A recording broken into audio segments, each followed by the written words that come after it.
£1,000 bike, £5,000 bike, £10,000 bike. £10,000? But does 10 times the price get you 10 times the bike?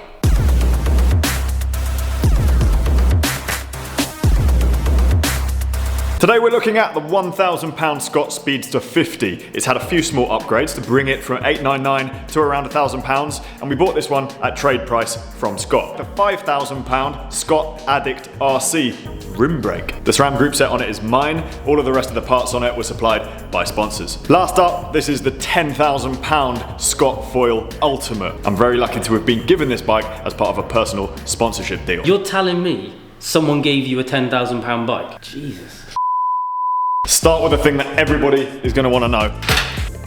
On. Now you would think the cheapest bike would be the heaviest, the one in the middle would be in the middle, and the most expensive one would be the lightest. But I don't think that's going to be the case. Once upon a time, what you got with spending more money on a bike was a lighter bike. In the modern day of bikes, disc brakes and aerodynamic advantages have changed that. I'm shaking. I'm shaking. What is it? Quick. Quick. £5,000 boy. That's 7.28 kilos. No. That was not fair. There's Garmin was on it.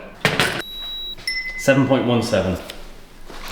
All singing, all dancing aero bike. This could be quite close to the £1,000 bike. Not gonna be that heavy. Bear in mind, this is the top grade of carbon that they do. 7.73. That is a lot lighter than I was expecting it to be. Yeah, there's one small thing I want to mention here. This does have the heavier pedals of the three Garmin power meter pedals. I would have thought that the £10,000 bike would have been heavier than that because it's so bulky. It's like it's big, isn't it? It's bulbous. So the winner of that round is £5,000 bike. Francis, I can't believe you just shown me that. We were literally just talking about how Parcours Wheels, in the grand scheme of things, are like mid-range wheels in terms of pricing. If that bike has £1,200 wheels on it, if someone spec'd it with like top-end wheels. Like these ones? Look at that. £15,899. What? With zips. That is... Who buys a bike like that? Who spends £16,000 on a bike? I only know one person with a £10,000 bike and they got it given to them. So the £1,000 Speedster has an aluminium frame and an aluminium fork. This means it's a little bit heavier than the other bikes, but it's still pretty stiff. The geometry of this frame is more relaxed than the other two. That means the handlebars are a little bit higher at the front, everything's a little bit slacker, so it should be more comfortable and easier to fit if you're a newer cyclist. It's externally routed, so all of these cables are on the outside, easy to maintain, and it's rim brake. Shimano Tourney 7-speed, so the lowest end group set that Shimano make for road bikes. 7 gears on the back, 2 gears on the front, and then Tektro third-party brake calipers. The levers on the front here operate the brakes and the gears mechanically via a cable, and it has a small button on the front here which you have to activate with your thumb to shift. Holding onto the handlebars in the drops position, I think it's going to be a struggle reaching that little button to shift. Wheels are aluminium, made by Synchros. They have couple cone bearings which aren't sealed, which might cause an issue if you're riding in the rain lots, but they do have an aluminium braking surface which we like. We've upgraded some of the finishing kit to a fairly cheap saddle with a pressure relief channel in it. There's a cutout through the middle here which makes it a lot more comfortable for people and definitely more comfortable for me. We left the original stem on here which is made by Synchros, but I did change the handlebars to equivalent handlebars that are just narrower so they fit me better. These are about £20 from Dada. Pretty much everything on this bike is alloy. Full carbon frame.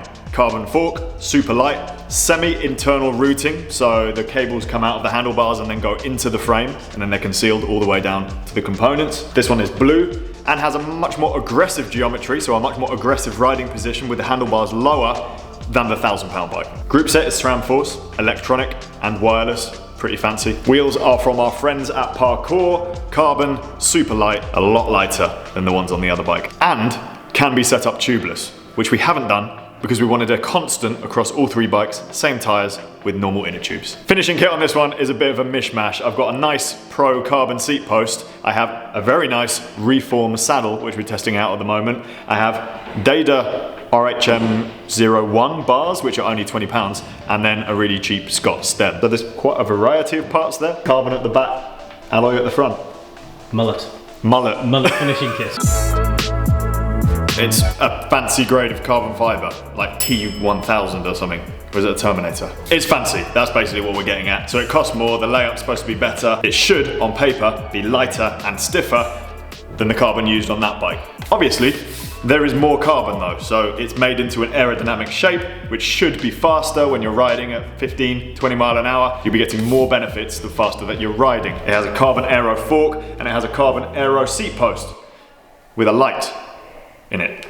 This is fully integrated, so all of the cables and wires are hidden inside the frame. Group set is my old Shimano Dura-Ace 11 speed. It's still a very, very, very high performing group set. 11 speed on the back, 2 gears on the front, and fully electric. Wheels are once again Parcours, but these are the Stradas, so they're a little bit more expensive, but a little bit more aerodynamic as well. Finishing kit is all made by Synchros, the sister company to Scott. This is a carbon Synchro saddle with a pressure relief channel in the middle, and the front end, the cockpit, is a one-piece carbon bar and stem. It has a funny little cap to make it even more aero. Catherine, what do you think of the Scott Foil Ultimate? You want the banana instead? We're gonna find out who's quicker, Jimmy on a 10,000 pound bike or me on a 1,000 pound bike. I think it's a fair test because you're about 10 times fitter than me. In theory, it should be dead heat on all of them. We've picked what we consider to be one of the steepest climbs in Newcastle. We are going to race it. Best of 3 determines which of these bikes is better. You're going down, sucker. Why are you American? Well, because I'm from America, obviously. Oh. Oh.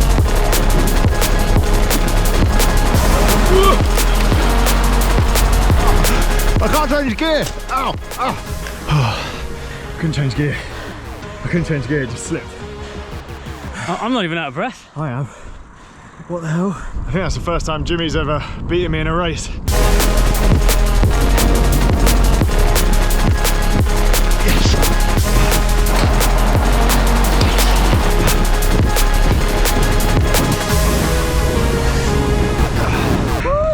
How did that time? That was harder than the last one. Good race. Thank you. Good win. That's your experience. Definitely a better line on that one. It's way steeper on the inside, True. but if you've got enough watts, then it's a shorter distance, isn't it? So I started in a better gear, so I didn't have to change gear. Because if you have to change gear on this, it's like that you have to back off so much. And on a climb like this, which is steep, if you back off, then it's a gap. I definitely heard your gears clunking again. Whereas Dura-Ace, Dura-Ace electric, you can just change gear and boop, boop. ride pretty much. And now a quick word from the umpire. Oh. Best of 3.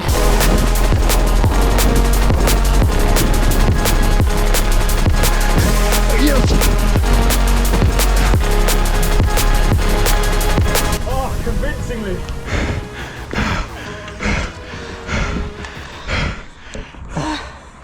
I ran out of legs. I could taste blood. 2-1. Whoa. Your shoes are really slippery. Why are you laughing?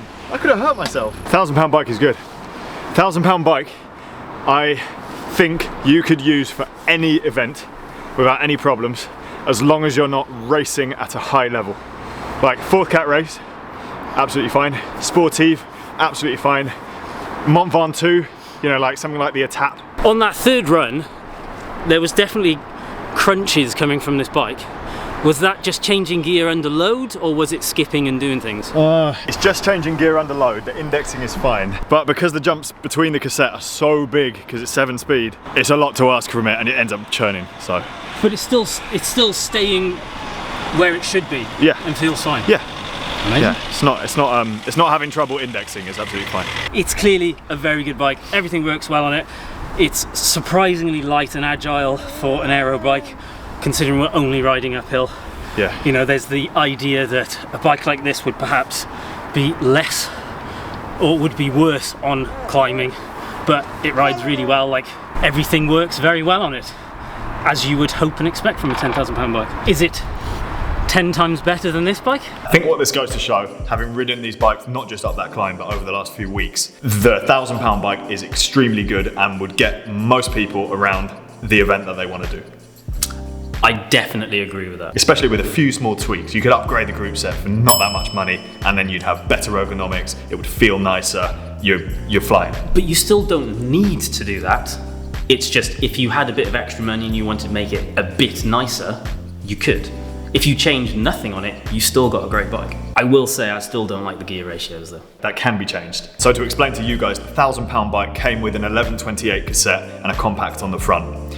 The derailleur on that bike, the Tourney one, does go up to a 34. It does. So if you did go to a bike shop, bought a 1134 cassette, you would have even bigger jumps in the cassette, but you would have much better range straight away, and the cost of one of those cassettes can be £20. The geometry and how high the bars are isn't to my preference, but for a new cyclist who would be buying this bike, it would be a better position to be in than the other two, for sure.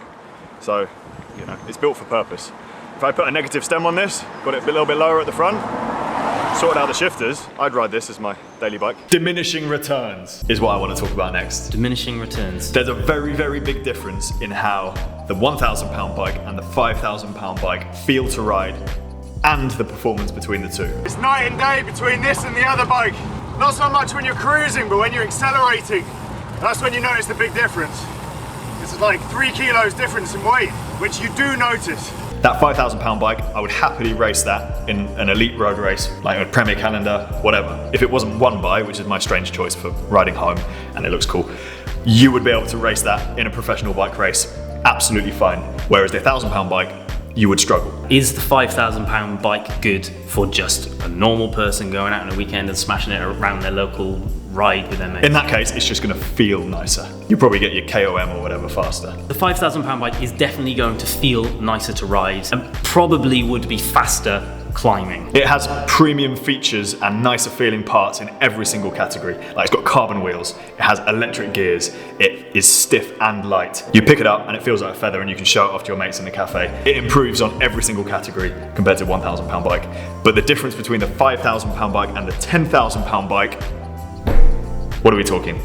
10%? I do agree with you. I guess the place for the £10,000 bike is if your primary function is absolute pure performance. Yeah, it is faster. If you took it to a wind tunnel, you would find out that it is quicker. The frame shape does make a difference.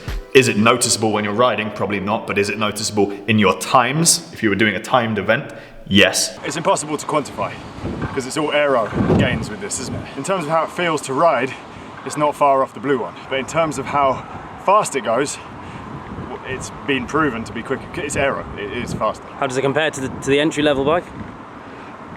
Night and day. It's going to be as quick as another bike going up a hill. It's going to be quicker than most bikes going down a hill, assuming that you're good at descending, because I would just be holding the brakes anyway, so it makes no difference to me. And on the flats, it's going to be easier to maintain the speeds of the people you're riding with than they are probably. Ultimately, your mates are going to have to work harder than you do when you're out on a ride. Mm-hmm. And historically, aero bikes have been harsher to ride, less comfortable, because there's more like the shape of the tubing, this like aggressive, big, chunky tubes. Undeniably, Scott have done some great engineering and they've managed to make it comfortable and aerodynamic, but you're paying a big premium for that. It has a light in the seat post, £10,000 light. Oh, so the bike is actually free? In actual fact, this does contribute to the comfort, apparently. When I was chatting to the engineer guys, having this section completely missing gives you some vibration dampening. So, yeah. Oh, the bike stays there. How was it? Is that one of its benefits? That's weird, that. If you've got a lot of money to buy a bike, the £5,000 mark is going to get you something that's absolutely phenomenal. If you can afford 10 grand and it's not a big deal. Oh, if I was going to choose one of these to ride for the rest of my life, 10,000 any day. The £1,000 bike is a very, very, very capable, very good bike. You don't need more than that, and it just comes down to if you've got the money and if you want more than that. That seems like a good point to end this video. If you had unlimited money, let us know in the comment section which of these you would buy. Also, let us know what bike are you riding and what would you like to see us compare in these videos in the future. Thank you for watching, and subscribe if you want more videos like this.